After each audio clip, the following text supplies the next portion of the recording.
नमस्कार दोस्तों, स्वागत है आप लोग का मेरे YouTube चैनल में। तो दोस्तों, आप लोग जिस महिला को भाषण देते हुए देख पा रहे हैं, वो कोई आम आदमी नहीं है। वो बॉलीवुड की जानी मानी एक्ट्रेस कंगना रनावत जी हैं, जिनकी भाषण को सुनकर बीजेपी वाले सर पे हाथ रख के बैठ जाएंगे भैया। तो आइए हम भी मजा ले लें इनका थोड़ा सा, जिसके लिए आप लोग को बने रहना पड़ेगा मेरे साथ वीडियो के लास्ट तक।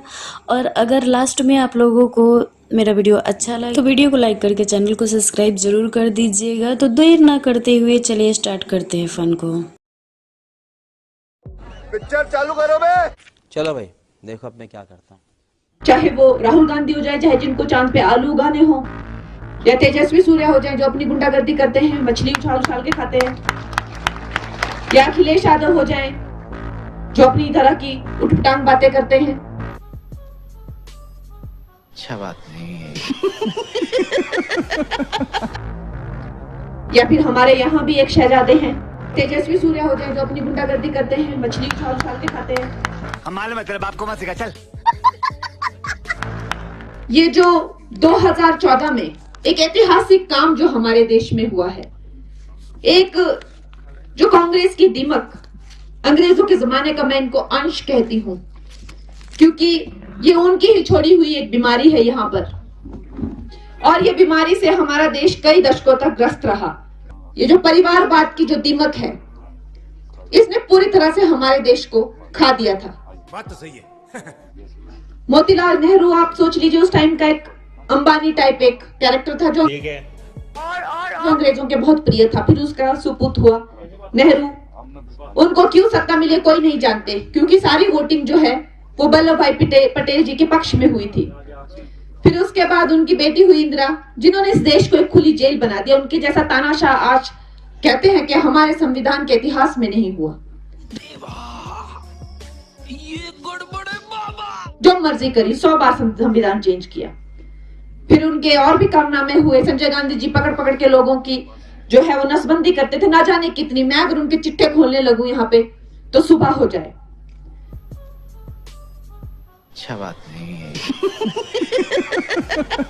फिर उनकी इटालियन पत्नी राजीव गांधी जी की, उसने कहा अब मैं थोड़ा सा अपना यहाँ पे हाथ जमा लेती हूँ। इस तरह की करतूतें हो रही थी इस देश में। जो इंसान आज तक हिंदी ढंग से नहीं बोल पाया, इस देश की भाषा ढंग से नहीं समझ पाया, इस देश की संस्कृति को नहीं जानते, वो कैसे इस देश को चला सकते हैं?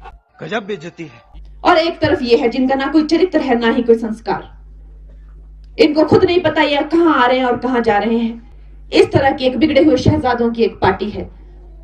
चाहे वो राहुल गांधी हो जाए, तेजस्वी सूर्या हो जाए जो अपनी गुंडागर्दी करते हैं, या अखिलेश यादव हो जाए जो अपनी तरह की उठपटांग बातें करते हैं, या फिर हमारे यहाँ भी एक शहजादे हैं